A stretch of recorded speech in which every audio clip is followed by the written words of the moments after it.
Breaking now at 4 o'clock, one person killed, 3 people hurt after a stabbing on the southwest side. This is just coming into our newsroom. Let's get straight to Matthew Foltz. He's live from the scene, which is near Holt Road and Kentucky Ave. Matthew. Yeah, guys, this is still a very active scene. As you take a look behind me, you can still see IMPD and detectives on scene here. We just got a chance to speak with Tommy Thompson, who was one of the public information officers with IMPD, and he confirms to us that 4 people had traumatic type injuries when they arrived here on the scene. We know that 1 man died at the scene. 3 others were transported to the hospital. 2 of those victims, we're told, are in critical condition. Now, if you take a look at your screen, this house that you see right here, we're told that it happened either outside of this house or inside of the house. We're still not sure yet. Detectives are still trying to piece that together, but they did say when they arrived on scene, they found 3 people in the street or right next to this this house near the fence area, and that's where they were all transported. And again, they say that 1 man died at the scene, and a dog was also injured in this incident. Now, we're still working to learn what type of weapon was used. We did ask Metro Police if they could confirm what type of weapon this was, or if this was some sort of stabbing, because we do know police reports say they responded for a stabbing. At this hour, they're still working to determine what type of weapon. But again, we're told this is a very tight-knit community. A lot of neighbors have been out here watching and trying to figure out what exactly is going on. You also have a lot of kids out here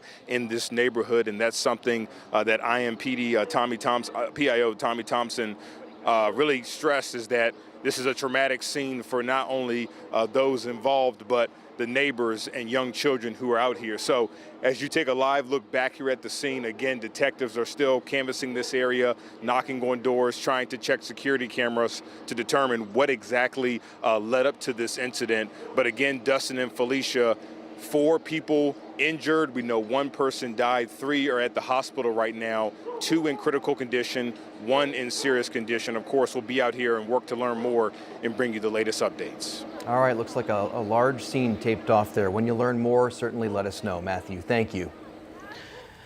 The superintendent of Western Wayne Schools is on administrative leave after being charged with battery. The charge against Kelly Plank stems from an April 4th incident. According to court docs, Plank got into a fight at a New Castle bar and a woman was hospitalized with broken bones. Now, Plank faces a count of felony battery resulting in serious bodily injury. The school board says it's finalizing an interim leadership plan for Plank's role.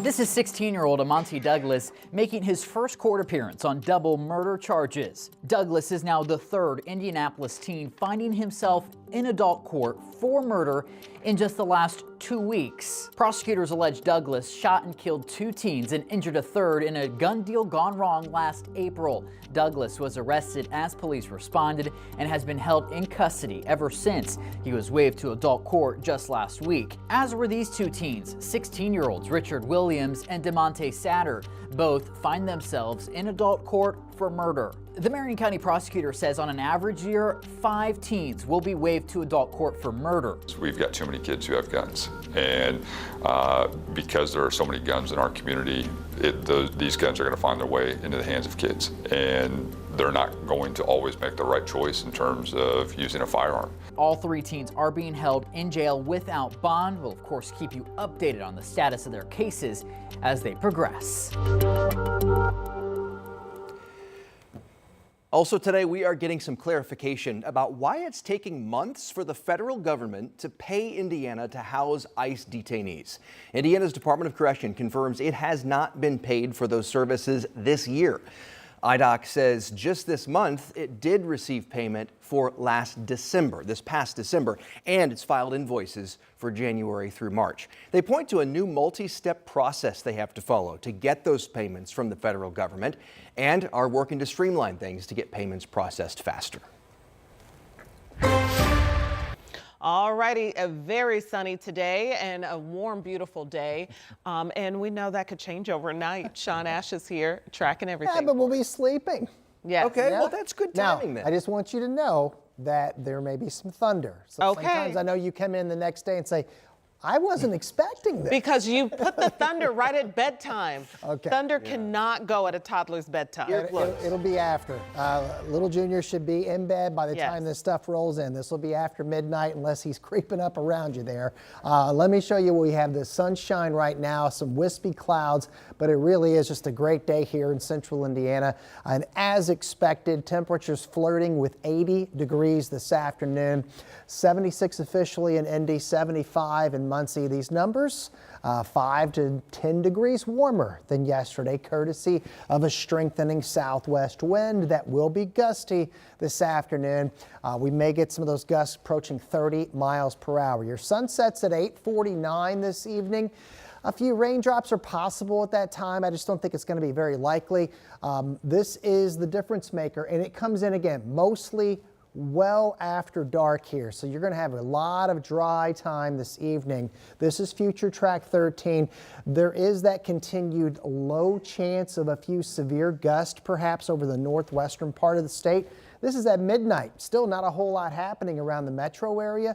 1, 2 in the morning, fair game for some rumbles of thunder. This is a quick moving line that will be mostly out of the state by the time we get to 6 in the morning. But we are going to switch gears big time tomorrow, no pun intended.